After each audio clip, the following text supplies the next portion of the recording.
Hola, buenos días, espero que se vea bien. Bueno, aquí estamos nuevamente un día domingo eh, para compartir la palabra del Señor. Yo sé que nos extrañamos todos, los hermanos de la Iglesia Roca Eterna acostumbrados a congregarnos, la música la extrañamos mucho, pero el medio que Dios nos ha dado en este tiempo para poder comunicarnos, así que como cada día domingo lo hacemos, quisiera tener un tiempo de oración y luego pasar a la palabra, ¿ya? Señor, te honramos, te agradecemos porque tú eres un Dios fiel, tu fidelidad se demuestra cada día en nuestras vidas, aún en los tiempos difíciles, en los tiempos de preocupación, tú siempre estás presente y por eso te agradecemos, te honramos, Señor, y queremos también en este tiempo que compartiremos la palabra, abrir nuestro corazón para que lo que pueda salir de mi boca pueda ser de edificación, de bendición para mis hermanos y también para todos aquellos que tal vez van a escuchar este mensaje. Te agradecemos. Y en el nombre de Jesús damos inicio, Señor, a este mensaje, este tiempo de estar en contacto también contigo y con la palabra. Gracias. En el nombre de Jesús. Amén. Mire, quiero compartir con ustedes en este día algo que obviamente ha sido mi preocupación en este tiempo, que tiene que ver con lo que está viviendo este mundo y también con el carácter de Dios. Y lo primero que quiero mostrarles es que Dios siempre a través de la Escritura se ha mostrado como un Dios de misericordia, como un Dios que, por ejemplo, el mismo Salmo 103, el salmista David dice, Dios es misericordioso y clemente, lento para la ira y grande en misericordia. Y aunque el pueblo de Dios, a través de toda la escritura, usted le completa la Biblia y se va a dar cuenta que una característica del mundo y también del pueblo que el Señor eligió es el hecho de que somos gente infiel, de una o de otra manera, o en mayor o menor medida, somos infieles en algún momento de nuestra vida. Y el pueblo de Israel no es la excepción. Entonces, cuando yo veo la Biblia en su totalidad, me doy cuenta que es muy recurrente que el pueblo de Dios le falle a su Señor y a consecuencia de eso, ¿no es cierto?, viene la ira y el juicio de Dios. Cosa que hoy también quiero mencionar un poquitito en el mensaje. Uno de los buenos ejemplos que yo veo en la Biblia acerca de este círculo vicioso, tal vez si quiere llamarlo así, de cómo Dios trata con su pueblo y cómo el pueblo le vuelve a fallar a Dios, está en el libro de los jueces. En el libro de los jueces, si usted después, yo sé que ahora muchos tenemos tiempo y podemos leer un poco más, ¿ya? Si usted lee el libro de los jueces se va a dar cuenta que hay todo un proceso cíclico, ya en el cual el pueblo cae en apostasía, en pecado, y luego viene, ¿no es cierto?, la otra etapa de donde viene el juicio de Dios y el sufrimiento para el pueblo, y Dios lo entrega a servidumbre de naciones que no tendrían por qué haber hecho dominio sobre ellos. Pero todo eso viene a causa del pecado del pueblo de Israel. También vemos que después de ese juicio viene un clamor del pueblo hacia Dios y viene un arrepentimiento. Y en ese arrepentimiento Dios da sobre la nación, sobre el pueblo, la salvación. Y es así como vemos, por ejemplo, en el libro de Jueces, que es un ejemplo solamente que estoy dando, vemos como Dios levanta libertadores a causa del clamor del pueblo y a causa de la humillación del pueblo. Y levanta libertadores como un Sansón, como Débora, después como Samuel y tantos otros, Gedeón y tantos otros que nosotros podemos encontrar en esa sección de la Escritura, ¿ya? Sin embargo, nuevamente el pueblo, y por eso les decía yo, es un círculo vicioso, nuevamente vuelve a fallarle al Señor y viene nuevamente el mismo ciclo. Un ciclo de pecado, un ciclo, ¿no es cierto?, de apostasía, luego el juicio, el arrepentimiento y después la salvación. Sin embargo, fíjense que me sorprende mucho y gracias al Señor que es así, me sorprende mucho la misericordia de Dios porque aún el salmista David, con todas las faltas que él pudiera tener o que cometió en su vida, les leía yo hace un ratito el Salmo 103:8 dice, misericordioso y clemente es Jehová, lento para la ira y grande en misericordia. El libro de Números también, entre otros pasajes que lo mencionan, Números 14:18, dice, Jehová tardo para la ira y grande en misericordia, que perdona la iniquidad y la rebelión, aunque de ningún modo tendrá por inocente al culpable, que visita la maldad de los padres sobre los hijos, hasta los terceros y hasta los cuartos. Entonces, podríamos decir, para comenzar este mensaje, que por un lado Dios es infinitamente misericordioso y lento en su ira, ¿ya? Pero por otro lado también tenemos la otra cara de la moneda, donde Dios es un Dios justo y no dejará de ejecutar su juicio y no tomará por inocente al que realmente es culpable. Ambas cosas no se contradicen entre sí, sino que más bien, de hecho, son reflejadas a través de toda la Escritura, ¿ya? ¿Y cuál es el propósito de todo esto? Yo siempre, y ustedes lo saben, cuando hemos estado en nuestros cultos presenciales, le digo, ¿por qué seremos tan porfiados como seres humanos? ¿Por qué está en nuestra naturaleza el desviarnos de lo que Dios quiere? Y tenemos que asumir las consecuencias. Y la verdad es que cuando uno ve el propósito de esto, de por qué Dios actúa ejecutando juicios y por qué Dios luego actúa en misericordia, el propósito final es que el hombre se arrepienta y que el hombre se vuelva a su creador. Mire, por ejemplo, a uno de sus profetas, el Señor en el Antiguo Testamento, al profeta Ezequiel específicamente, le dice: vivo yo, dice Jehová el Señor, que no quiero la muerte del impío, sino que se vuelva el impío de su camino y que viva. Volveos, volveos, dice la palabra del Señor, volveos de vuestros malos caminos, ¿por qué moriréis? Entonces, eso revela el propósito de Dios, que finalmente, ¿no es cierto?, el deseo de Dios no es la perdición del hombre, no es Dios no goza ni disfruta al ejecutar su juicio y su ira. Más bien lo que Dios espera es que el hombre vuelva su corazón a Él, como le dice al mismo profeta, ¿no es cierto?, Ezequiel. Pero lamentablemente a través de toda la Escritura vemos que Israel no entiende. O sea, Israel es un pueblo duro, es un pueblo que, por cierto, muchas veces se parece, nosotros más bien nos parecemos mucho a Él, porque tenemos muchas veces que estar en tiempos de crisis para poder volvernos con todo el corazón al Señor. Fíjese que a Isaías Dios también le dice, el buey conoce a su dueño y el asno el pesebre de su señor, pero Israel no entiende. Mi pueblo no tiene conocimiento. Entonces, por naturaleza, aunque Dios trata misericordiosamente con el hombre, la verdad es que para poder entender, el pueblo de Israel para poder entender, necesita una mano un poquito más dura. Y eso no nos gusta mucho hablar. No nos gusta mucho hablar de la ira, no nos gusta hablar mucho de sufrimiento, porque son mensajes tal vez, o son temas que no nos causan la alegría que nosotros quisiéramos tener todo el tiempo. Pero si usted ve la Biblia, la verdad es que tiene que haber un equilibrio entre la misericordia y el juicio. ¿Qué hace Dios para hablar con su pueblo? Bueno, la verdad es que a través de toda la Escritura también se nos muestra el hecho que Dios, para tratar con el ser humano, levanta profetas. Bueno, ahora nos dejó la palabra. En el Antiguo Testamento levantó profetas. Y bueno, y gracias a Dios, no está de más señalarnos, también nosotros creemos en el ministerio profético, en la profecía y todo aquello. Nuestra iglesia es una iglesia que creemos en esto. Y los profetas son levantados por Dios justamente para dar las señales de advertencia, para decirnos, va a pasar tal cosa. Y podemos decir, queridos hermanos, ahora hablando específicamente de nuestra iglesia, que nosotros hemos sido muchas veces advertidos por el Señor. Y muchas veces Dios nos ha hablado respecto a lo que viene. En ese sentido, digo, somos tal vez privilegiados, pero también más responsables, en el sentido que Dios nos había avisado muchas cosas de lo que hoy está ocurriendo en el mundo. ¿Sabe? Dios siempre advierte a su pueblo. Pero ¿qué hace la gente con las profecías, con la palabra, con lo que Dios quiere transmitir a la humanidad? Generalmente la gente aún así no presta atención.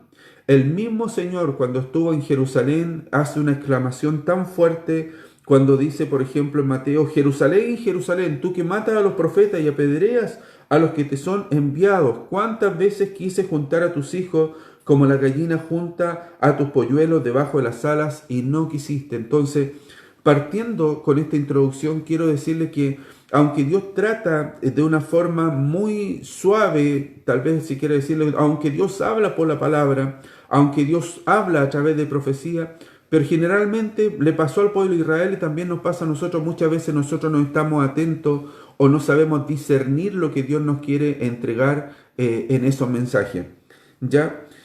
Y eso nos lleva también a una pregunta que quiero tratar en el día de hoy. ¿por qué el que es obediente a la palabra sufre con aquel que no es obediente?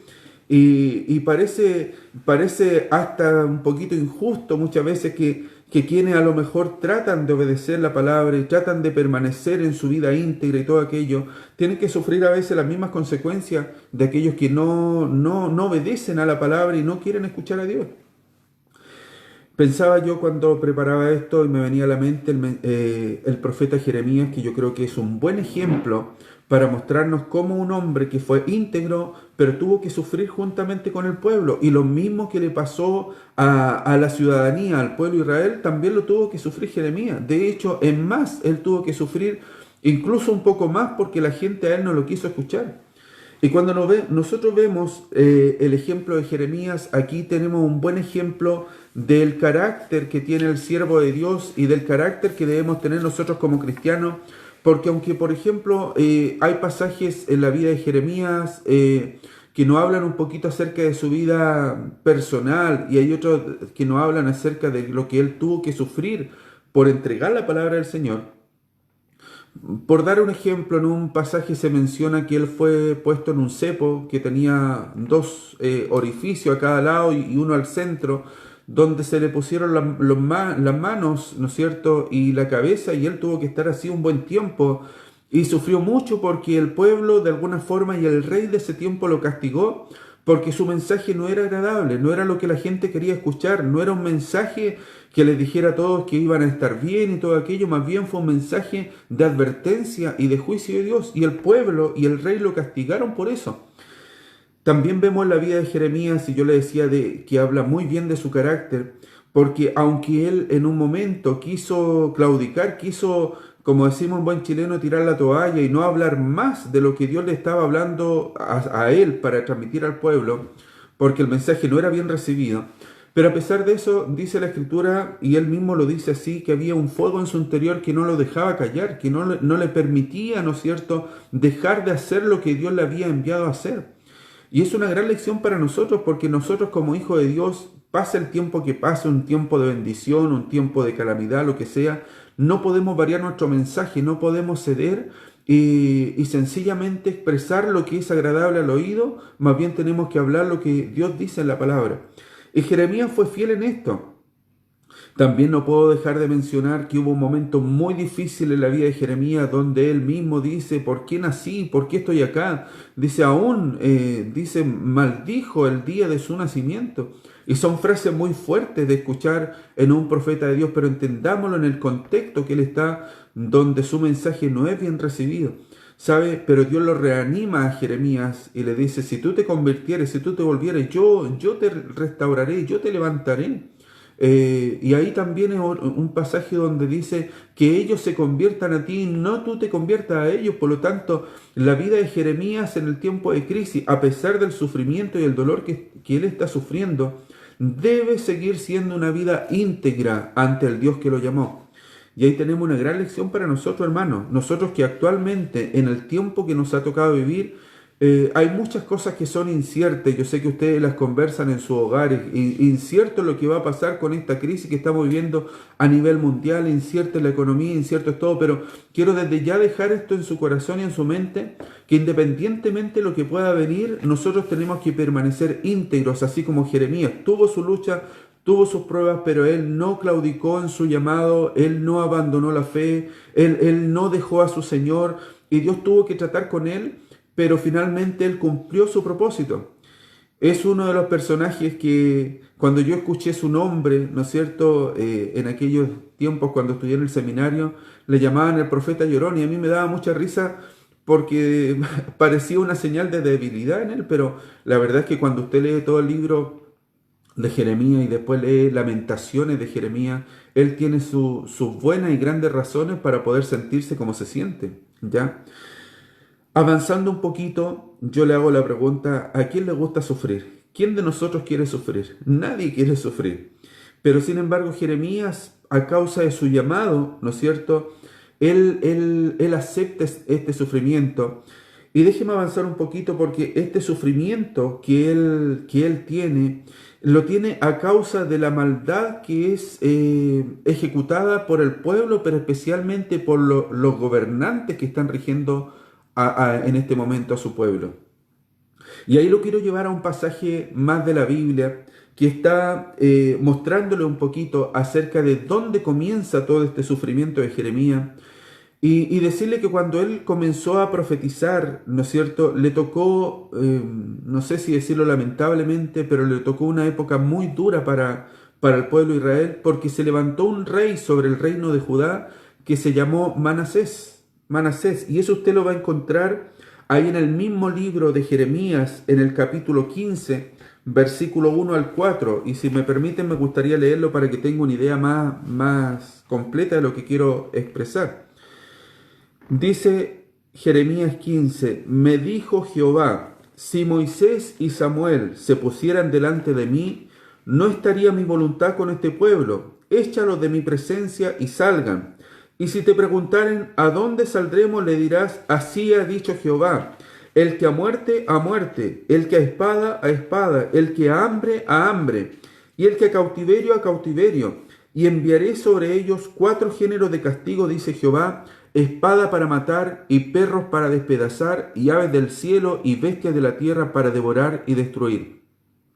Versículo 4 dice, y los entregaré para terror a todos los reinos de la tierra, a causa de Manasés, hijo de Ezequías, rey de Judá, por lo que hizo en Jerusalén. Mire, y lo vamos a dejar hasta ahí porque usted después lo invito a que pueda ahondar un poquito en el libro de Jeremías y pueda ver Jeremías 15 y leerlo completo. Pero usted se va a dar cuenta que estas frases que nosotros encontramos acá son muy difíciles, por decirlo de alguna forma, de digerir o de aceptar, porque Dios está ejecutando un juicio tan fuerte sobre el que es su pueblo, donde le dice 4 tipos de pestilencia van a venir y van a morir. Y van a morir, definitivamente van a morir. Y aquí es donde a nosotros humanamente nos cuesta asimilar en nuestra mente lo que es el juicio de Dios, lo que es la justicia de Dios. Nos encanta asimilar la misericordia de Dios, el amor de Dios, pero nos cuesta un poco asimilar, ¿no es cierto?, lo que es la justicia y el juicio de Dios. Me impresiona mucho este pasaje porque el versículo 1 que leí en el capítulo 15 de Jeremías dice que si aún Moisés y Samuel, que son grandes intercesores que aparecen en la Escritura, si aún Moisés y Samuel se pusieran delante de él para interceder por este pueblo, él no los oiría. Tremendo, porque nosotros, uno de nuestros pasajes preferidos de la Biblia es aquel que dice, ¿no es cierto?, que busqué entre los hombres, busqué un hombre que hiciese vallado, que hiciese protección, que se pusiera a favor de la tierra y no lo hallé. Y nosotros siempre como cristianos decimos, Dios siempre busca un intercesor, y está bien y es correcto creerlo así. Pero fíjese que en este pasaje es tan grande la ira de Dios donde Él dice, aunque Moisés y Samuel estuvieran al frente mío, yo no los escucharía porque ya he decidido traer la destrucción sobre esta nación. Tremendo escuchar esto, nos cuesta asimilarlo. Pero fíjese también que me llama mucho la atención que el versículo 4 de este capítulo dice que esto es a causa de Manasés, hijo de Ezequías. ¿Cómo un hombre puede traer tanta destrucción sobre toda una nación? Y uno podrá decir, bueno, si él fue el culpable, ¿no es cierto?, que Dios lo castigue a él. Pero la verdad es que cuando usted analiza la Escritura y analiza la vida de Manasés, la verdad es que él hizo muchas cosas terribles en Israel, pero todo el pueblo hizo exactamente lo mismo. Nadie le dijo no hagas esto, nadie se lo opuso. Muy por el contrario, todo el pueblo aceptó toda la maldad que trajo Manasés sobre Israel. Y la verdad es que estaban todos felices haciendo esto, hasta que se levanta Dios a través de Jeremías para advertirle a Manasés y al pueblo que si ellos no cambian su forma de actuar, su forma de las prácticas que ellos tienen, Él se va a levantar para traer destrucción y muerte sobre esta nación. Mire, yo no puedo dejar de mencionar... no puedo dejar de mencionar quién fue Manasés, porque si no lo hago, usted no va a entender totalmente por qué Dios ejecuta estos juicios. ¿Y sabe qué? Y esto lo encontramos en un pasaje paralelo de la Biblia que está en Segunda de Reyes capítulo 21. Segunda de Reyes capítulo 21, porque no se olvide que para entender la Escritura, uno muchas veces tiene que buscar en pasajes paralelos que nos dan explicación anexa de lo que está ocurriendo. Porque si usted ve solamente el juicio de Dios, lo que Dios le está diciendo a Jeremías, tal vez va a pensar, wow, qué severo Dios, qué drástico Dios, pero Dios tiene sus causas, porque yo le decía, al principio de este mensaje, Dios le decía, Dios se manifiesta en la Biblia como un Dios que es lento para la ira y grande en misericordia. Entonces, para que Dios ejecute este juicio sobre su pueblo, la verdad es que Dios tiene que estar bastante colmado, bastante molesto, airado para poder hacerlo. Y es así como lo quiero llevar a Segunda de Reyes capítulo 21. Algunos versículos solamente, del versículo 1 al 7, y quiero leerlo para que usted tenga una idea. Segunda de Reyes capítulo 21, 2 dice: E hizo lo malo ante los ojos de Jehová, según las abominaciones de las naciones que Jehová había echado delante de los hijos de Israel. Porque volvió a edificar los lugares altos que Ezequías su padre había derribado, y levantó altares a Baal, e hizo una imagen de acera como había hecho Acab, rey de Israel. Y adoró a todo el ejército de los cielos, y rindió culto a aquellas cosas. Asimismo edificó altares en la casa de Jehová, de la cual Jehová había dicho: Yo pondré mi nombre en Jerusalén. Y edificó altares para todo el ejército de los cielos en los dos atrios de la casa de Jehová. Y pasó su hijo por fuego, y se dio a observar los tiempos, y fue agorero, e instituyó encantadores y adivinos, multiplicando así el hacer lo malo ante los ojos de Jehová para provocarlo a ira. Versículo 7 dice: Y puso una imagen de acera que él mismo había hecho en la casa de la cual Jehová había dicho a David y a Salomón su hijo: Yo pondré mi nombre para siempre en esta casa y en Jerusalén, a la cual escogí de todas las tribus de Israel. Y podríamos seguir leyendo el pasaje, pero lo invito a que usted lo lea en forma personal después en su hogar. Segunda de Reyes capítulo 21. Y darle la explicación inmediatamente también. Mire, cuando Jeremías empieza a profetizar, el primer rey, ¿no es cierto?, que le toca en su ministerio profético es este rey Manasés. Y la verdad es que cuando usted lee un poquito y estudia a través de la misma escritura quién fue Manasés, fíjese que Manasés al principio fue un hombre recto. ¿Sabe por qué? Porque su padre fue un hombre correcto, fue el rey Ezequías, dice la Biblia. De hecho, Manasés reinó juntamente con Ezequías durante 10 años, cuando él era muy joven. Entonces, su padre, y aquí en el mismo pasaje que yo acabo de leer también se desprende la idea, su padre fue aquel rey, ¿no es cierto?, que derribó todos los altares idolátricos que había en Israel. O sea, fue un hombre, considerado uno de los mejores reyes que tuvo el reino de Judá, porque él realmente hizo un verdadero avivamiento para levantar el culto a Yahvé, al Dios de Israel. Y se esforzó en esto, derribó altares y todo aquello que yo le acabo de explicar. Sin embargo, una vez que murió el rey Ezequías, ¿no es cierto?, vino y se levantó solo a reinar ahora su hijo Manasés. Y su hijo Manasés destruyó todo lo que había hecho Ezequías. Porque no me quiero alargar, pero una de las cosas que le quiero mencionar, por ejemplo, es que el reproche de Dios para Manasés, y que se lo hace saber a través del profeta Jeremías, en primer lugar es que practicó la idolatría conforme a todas las naciones que lo habían hecho antes. Es decir, Dios le había entregado a Israel la tierra de Canaán como un juicio también sobre las naciones paganas por todas las prácticas que ellos tenían. Imagínense. Y la verdad es que con este rey Manasés, Israel terminó siendo peor que todas las naciones paganas que habían estado antes que ellos. Por lo tanto, por eso la Biblia dice: Dios ejecuta estos juicios a causa de Manasés. Él fue el responsable. Pero como le decía yo, no solamente él fue responsable, porque cuando él trajo todas estas prácticas idolátricas, el pueblo lo recibió con los brazos abiertos. No hubo tal vez gente que fuera fiel a Dios y permaneciera, salvo Jeremías y tal vez algunos otros. Pero la verdad es que el pueblo abrazó toda práctica idolátrica que ellos sabían, de acuerdo a la palabra, que estaba mal y que iban a provocar la ira de Dios. Y Dios le levanta a Jeremías para hablarle, pero la verdad es que Jeremías no lo quieren escuchar. Jeremías fue muy maltratado como siervo de Dios por este mismo rey. Una de las cosas que se menciona también es que ellos levantaron lugares altos. Los lugares altos que su padre había derribado, él los volvió a edificar. Y los lugares altos eran lugares, por si usted no lo sabe, donde eran altares y eran objetos de culto y donde se ponía muchas veces una piedra, se ponía un palo de madera y eso era el objeto de adoración que estaba lleno de prácticas de ocultismo y de sexualidad desenfrenada. Se adoraba todo tipo de cosas, desde animales hasta las estrellas, dioses de la fertilidad y todo aquello. Entonces cuando Manasés vuelve a instaurar, ¿no es cierto?, los lugares altos, ya Dios comienza, ¿no es cierto?, la ira de Dios a manifestarse. Pero ojo que, insisto en este principio, que aún Dios no ejecuta sus juicios, por eso le envía al profeta. Por eso le envía al profeta para hacerlo recapacitar y hacer recapacitar al pueblo. Lamentablemente no quisieron entender. Dentro del pasaje que yo acabo de leer también en Segunda de Reyes, otra de las cosas que se desprende es que él levantó altares a Baal. Y sabe que, no sé si usted lo identifica, pero el mismo libro de Jeremías dice, y edificaron lugares altos a Baal, los cuales están en el valle de Hinnom, para hacer pasar por fuego a sus hijos y a sus hijas a Moloc, el cual yo no les mandé, ni vino pensamiento, dice Dios, que hiciese esta abominación para hacer pecar al pueblo.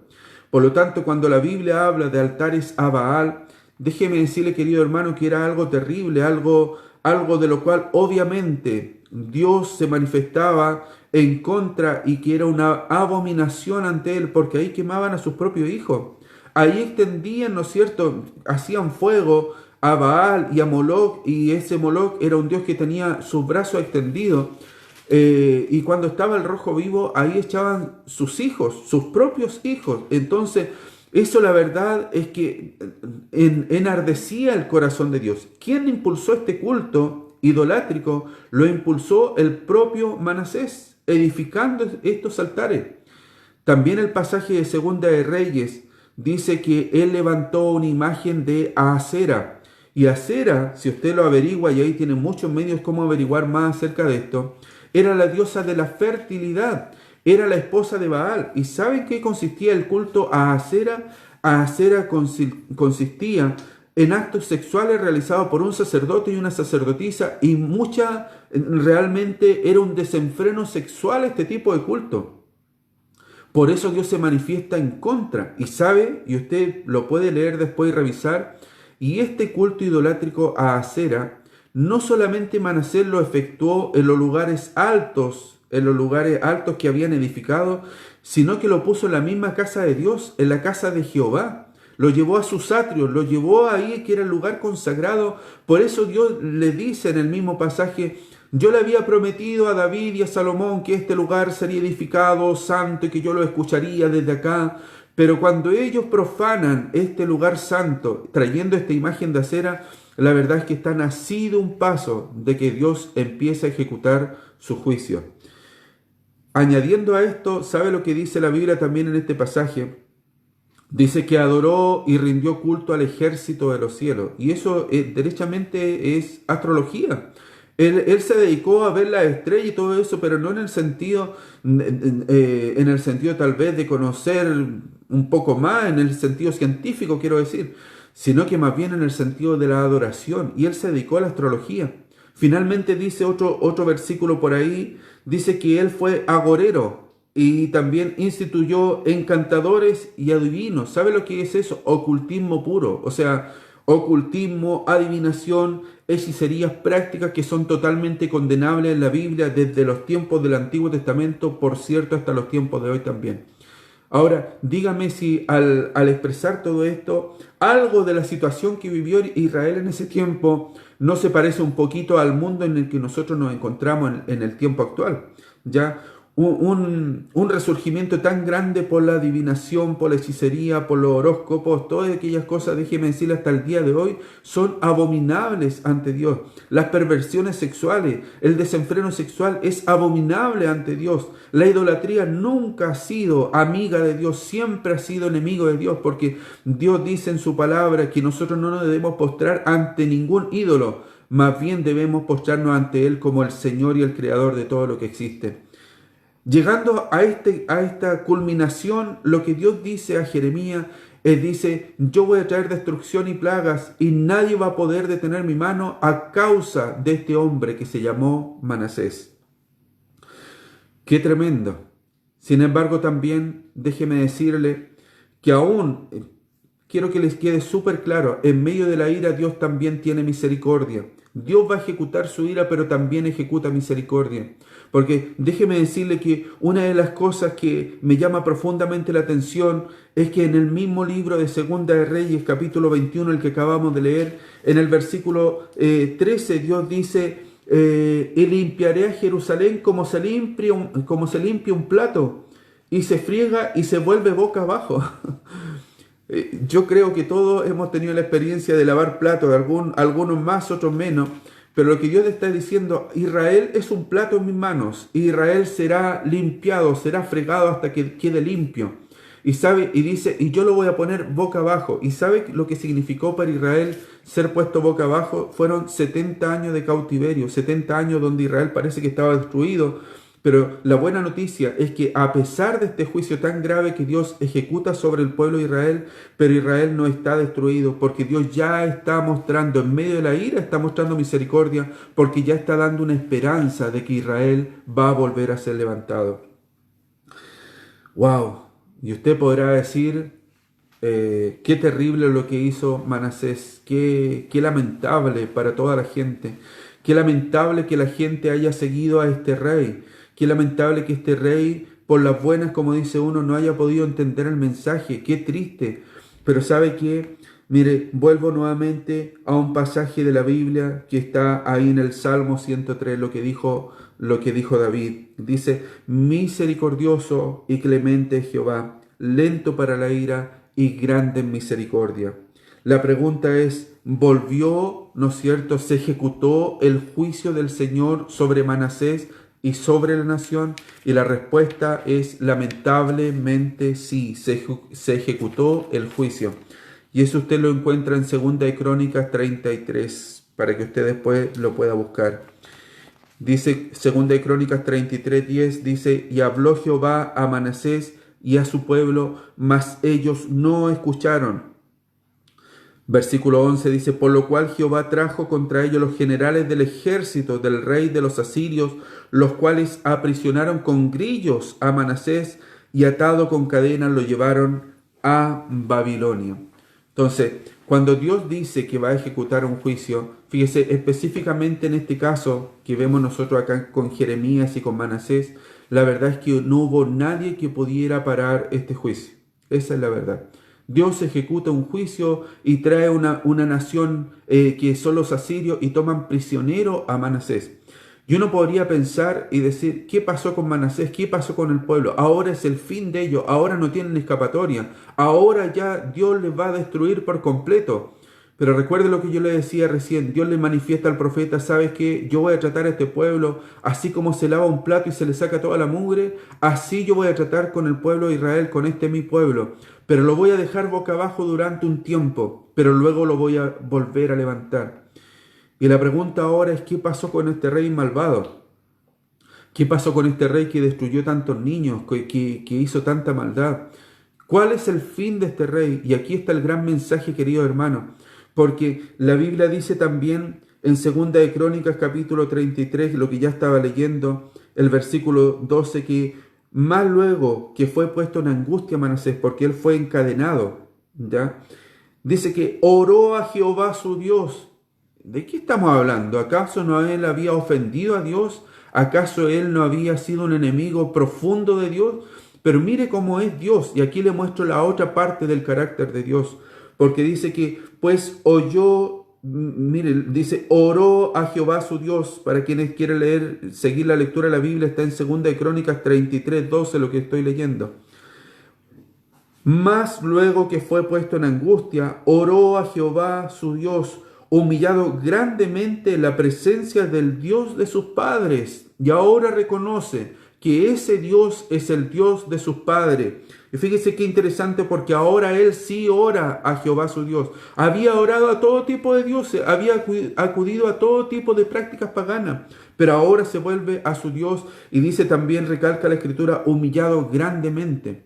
Y uno podrá decir, ¿Qué va a hacer Dios con este personaje? ¿Qué va a hacer Dios con el hombre inconverso? ¿Qué va a hacer Dios con el hombre impío? ¿Qué va a hacer Dios con aquel que siempre fue su enemigo, que causó tanta destrucción? Y me sorprende mucho, así como me cuesta, y les confieso que me cuesta entender al 100% asimilar en mi mente el juicio y la ira de Dios, también me cuesta mucho asimilar y comprender la misericordia de Dios. Porque el versículo 13 dice, y habiendo orado a él, dice, y habiendo orado a él, fue atendido. Dice, pues Dios oyó su oración y lo restauró a Jerusalén y a su reino. Entonces reconoció Manasés que Jehová era su Dios. ¿Sabe lo increíble de esto? Es que Dios perdonó a Manasés. Y la pregunta es, ¿usted y yo lo hubiésemos perdonado? ¿Usted y yo habríamos tenido la capacidad de perdonar a un hombre que trajo tanto mal, que hizo tanta destrucción? Y si usted es bien honesto con usted mismo y yo soy bien honesto conmigo mismo, tal vez no lo hubiésemos perdonado. Tal vez lo hubiésemos perdonado, pero de mala. Pero sabe, frente a la humillación de este hombre, Manasés, que ya le expliqué todo lo que él hizo, frente a la humillación sincera, frente, ¿no es cierto?, al clamor a Dios y reconocer que era el Dios de sus padres, dice la Biblia que Dios lo perdonó y lo restauró. Versículo 14 dice que cuando fue restaurado nuevamente en el reino, dice el versículo 14 que después de esto edificó el muro exterior de la ciudad de David al occidente, en el valle, en la entrada de la puerta, dice, elevó un muro muy alto y puso capitanes de ejército en todas las ciudades fortificadas. Versículo 15 dice, asimismo quitó los dioses ajenos y el ídolo de la casa de Jehová, lo quitó también de ahí del templo. Y todos los altares que había edificado en el monte de la casa de Jehová y en Jerusalén los echó fuera de la ciudad. Reparó luego el altar de Jehová, sacrificó sobre él sacrificio de paz y de alabanza, y mandó a Judá que sirviesen a Jehová, Dios de Israel. Pero el pueblo aún sacrificaba en los lugares altos, aunque lo hacía para Jehová su Dios. ¿Y sabe lo que significa eso? Que el daño ya estaba hecho. El pueblo lamentablemente no entendió del todo. Sin embargo, este rey sí entendió y se humilló y oró al Señor, y lo que es más increíble, Dios escuchó su oración y Dios lo atendió y Dios lo restauró. ¿Sabe de lo que estamos hablando? Estamos hablando de un arrepentimiento genuino. Estamos hablando de un arrepentimiento que viene de lo más profundo del corazón, porque finalmente es lo que Dios espera del hombre. Recuerda que al principio de este mensaje yo le leí un pasaje de la Biblia donde Dios le revela al profeta Ezequiel cuál es el propósito, cuál es el deseo del corazón de Dios. Se lo leo nuevamente para que usted lo pueda considerar. Dice, vivo yo, dice Jehová el Señor, que no quiero la muerte del impío, sino que se vuelva el impío de su mal camino y que viva. Entonces el deseo de Dios era que el pueblo entendiera la situación, que el pueblo se volviera con todo el corazón en un arrepentimiento genuino. Como decimos nosotros, no esa lágrima de cocodrilo donde a usted pasa la aflicción y a usted se le olvidó todo, sino en un arrepentimiento genuino. Y sabe, lo increíble de esto es que Manasés sí tuvo un arrepentimiento genuino y de lo más profundo de su corazón. Por eso Dios lo escuchó. Porque Dios escucha el corazón quebrantado y aquel corazón que realmente ha entrado en arrepentimiento. ¿Y sabe por qué sé también que el arrepentimiento de Manasés fue algo genuino? Porque él dio fruto de ese arrepentimiento. Una persona realmente arrepentida cambia su forma de ser. Y Manasés cambió todo lo malo que había hecho, quitó los altares, quitó los ídolos. Entonces tuvo un arrepentimiento genuino. Eso nos da una gran lección, queridos hermanos. Que lo que Dios busca en el hombre, en la mujer, es que se arrepienta y se vuelva de su mal camino. Todo lo que nosotros podamos vivir, todo lo que nosotros podamos sufrir, tiene que ver con un clamor de Dios, con un hablar de Dios para el mundo, para nosotros, para la humanidad, para nuestro país también, por cierto, de que volvamos nuestra mirada hacia Él. Y mientras eso no pase, el juicio de Dios va a permanecer. Eso es lo más terrible. Miraba, y yo creo que ustedes también lo compartieron a través de las redes sociales, cómo hay presidentes de diferentes naciones, autoridades que están, y me emocionaba eso. Al fin, muchos países, muchas naciones, no todas, por cierto, no está incluido Chile, pero están volviendo su mirada a Dios. ¿Sabe por qué? Porque cuando el hombre pierde el control de las cosas, no queda otra que mirar al Creador.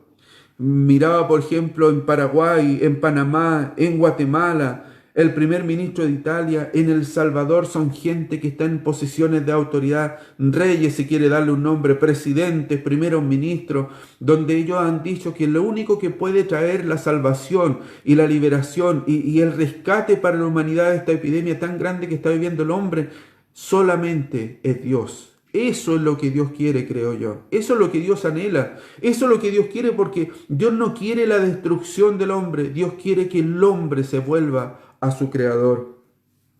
¿Sabes? No puedo dejar de mencionar qué pasó finalmente con Jeremías, porque yo le dije, y Manasés, siendo un hombre tan perverso, Manasés fue un hombre que alcanzó la misericordia de Dios.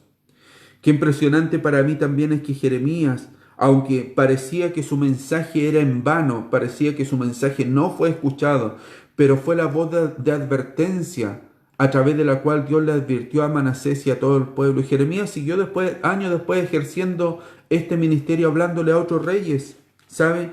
Pero quiero decirle también y dejarlo como motivación en su vida, que Jeremías, a pesar de que él también tuvo que sufrir junto con el pueblo, él también tuvo que sufrir la invasión, él también tuvo que sufrir diferentes persecuciones, pero Jeremías, aunque tuvo momentos de debilidad en su vida, aunque en un momento dijo, no hablaré más en tu nombre, no quiero más con esto, aunque él también sufrió un momento como hombre de debilidad, pero déjeme decirle que él fue fiel a su llamado. Porque finalmente dice, había un fuego tan grande en mi corazón que yo no lo podía soportar. Y cuando dije, no hablaré más en tu nombre, ahí nuevamente volví a profetizar, volví a hablar. Y en ese sentido hago un llamado para nosotros como iglesia, que nosotros sigamos transmitiendo el mensaje de salvación, sigamos transmitiendo el mensaje de esperanza. Yo sé y me alegro mucho que muchos en este tiempo, diferentes tipos de pastores, de iglesias, de hermanos, están transmitiendo mensaje a través de las redes sociales, cosa que a lo mejor antes la gente no estaba dispuesta a escuchar tal vez, pero hoy sí están dispuestos a escuchar. Entonces yo hago un llamado a que, a pesar de que no podamos salir de nuestras casas, sobre todo acá en Temuco, donde estamos en cuarentena total, pero a pesar de eso, que usemos todos los medios que están a nuestro alcance para poder llegar a un familiar, un amigo, a ese familiar que a lo mejor a usted mucho tiempo que no habla con él, y pueda transmitir un mensaje de esperanza y pueda transmitir el mensaje de salvación. Jeremías fue fiel al llamado y nosotros igual debemos serlo. ¿Sabe? Finalmente, yo quiero decirle que Dios perdona al más vil pecador y me supongo, ¿no es cierto? Supongo que muchos de ustedes también están transmitiendo a otras personas este mensaje. Y quiero decirle a todos aquellos que a lo mejor no, en este tiempo, en estos años, no han estado cerca del Señor. A lo mejor aquellos que cuando eran niños lo llevaron a una congregación, o a lo mejor pertenecieron a una iglesia y por diferentes motivos, ¿no es cierto?, se apartaron del Señor, sea la razón que sea. Pero yo te quiero decir hoy, vuélvete a Cristo, vuélvete al Señor, sobre todo en los tiempos que estamos viviendo. Imagínate, si Dios perdonó a un rey tan malvado como fue Manasés, ¿cómo no nos va a perdonar a nosotros que estamos viviendo en un tiempo de gracia, en un tiempo donde Jesucristo vino a morir por los pecadores? Vino a dar su vida para que el hombre no tuviera que morir, para que el hombre no tuviera una perdición eterna. Me encanta un pasaje de la Biblia, la primera vez que lo leí, me quedó grabado en el corazón lo que Dios le dice al profeta Isaías, cuando dice, venid luego, dice Jehová, y estemos a cuenta. Si tus pecados fueren como la grana, como la nieve serán emblanquecidos. Si fueren rojos como el carmesí, vendrán a ser como blanca lana. Qué impresionante que el llamado de Dios para este tiempo, queridos hermanos y queridas personas que tal vez nos visitan, que nos ven, que no son de nuestra congregación, que los brazos del Señor en este tiempo de crisis, de aflicción, donde hay mucho temor en tantas personas, no solamente por la enfermedad, sino por lo que va a venir, que los brazos del Señor están aún abiertos en este llamado para que tú te vuelvas definitivamente a Él. Deja de ser un cristiano frío o un cristiano indiferente, un cristiano tibio. Si usted es conocedor de la palabra, usted sabe lo que la Biblia dice al respecto de los fríos, de los tibios, sobre todo de los tibios.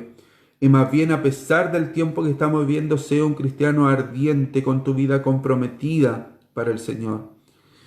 Si usted quiere volverse a Cristo, este es el momento de poder hacerlo, para volver a restablecer esa relación con Dios. ¿Sabe?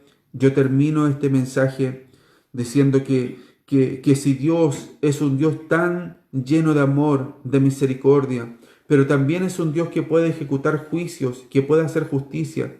¿Sabe? Aunque sea difícil de entender para nosotros, aunque sea difícil de asimilar, pero este es Dios.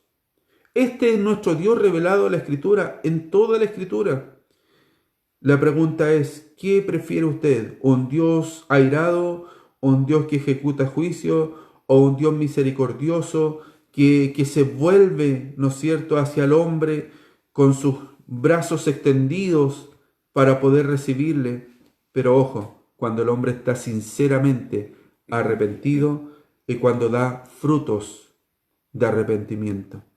Quisiera hacer una oración para terminar y si en sus hogares ustedes me pueden acompañar. Señor, yo quiero orar por todos aquellos, Señor, en primer lugar, que somos tus hijos, que tal vez hemos tratado de mantener la fe. Por cierto que no hay ninguno perfecto.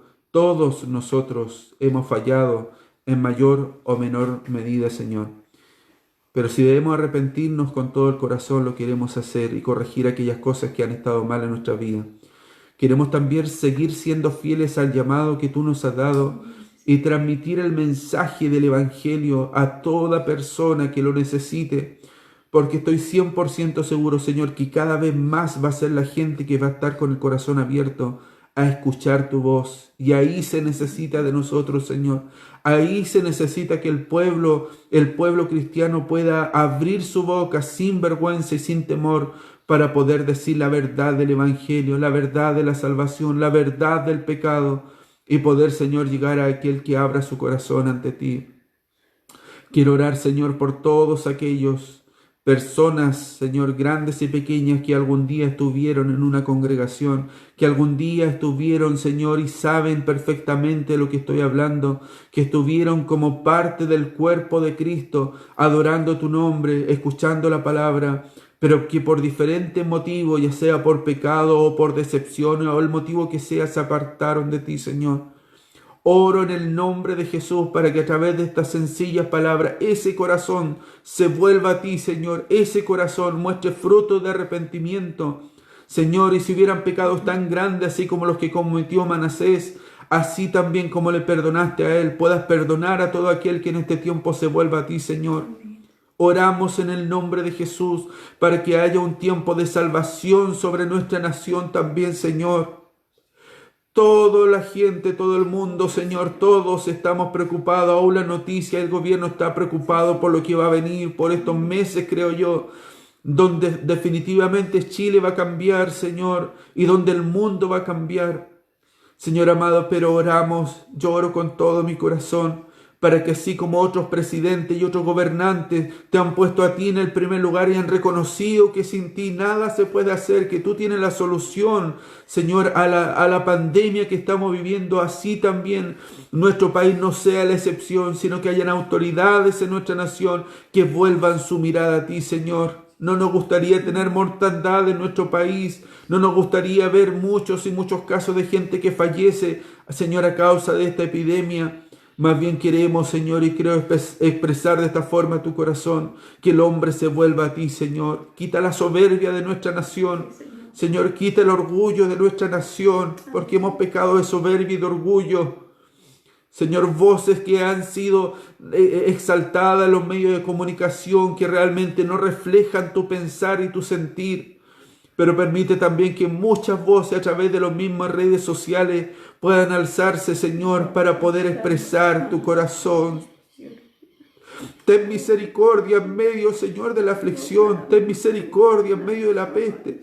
Ten misericordia de esta nación, Señor, porque como muchas veces nosotros también lo hemos dicho, una nación que fue formada, Señor, a los pies de la Escritura. Los primeros que vinieron a esta nación, Señor, aún, Señor, trajeron la alfabetización en los colegios por medio de la palabra. Y hoy en día la palabra es lo que menos se ocupa, Señor, en las escuelas, en los colegios. Trae un cambio profundo en nuestra sociedad, Señor. Trae un cambio profundo en nuestros gobernantes, Señor. Permite, Señor, que muchos, partiendo por tu propia casa, demos buenos frutos de arrepentimiento real, genuino. Y que todo aquello, Señor, que también hemos hecho mal, tú tengas misericordia y nos perdones.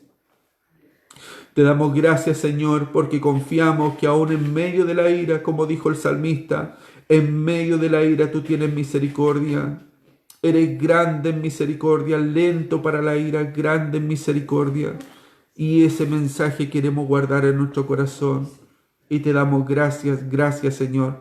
Confiamos, Señor, que como hijos tuyos, aunque no estamos exentos de sufrimiento y aunque no estamos exentos de problemas, porque esa es la realidad, pero confiamos en que tu mano está sobre nosotros para guardarnos, para protegernos, para estar con todo aquel que se humilla ante ti, Señor. Te damos gracias en el nombre de Jesús. Amén. Amén. Finalmente también quiero enviarles saludos de mi esposa, de mi familia, decirles que obviamente extrañamos nuestras reuniones, a ver si el próximo domingo, si alguien tiene videos de la iglesia, que los pueda subir, habla por interno y podemos también compartir algo de esto. Extrañamos mucho las canciones, nuestros hermanos estábamos tan acostumbrados, ¿no es cierto?, a algo que incluso a veces parecía rutinario o común que lo hiciéramos, pero cuando no podemos hacerlo realmente se extraña. Les amamos con todo el corazón y que Dios les bendiga, queridos hermanos, a cuidarse mucho, que tengan una buena semana y como ustedes saben nos conectamos los miércoles y los viernes en nuestro discipulado por medio de la aplicación Zoom. Ahí cualquier persona puede agregarse aún y que Dios les bendiga. Les amamos. Bendiciones para todos.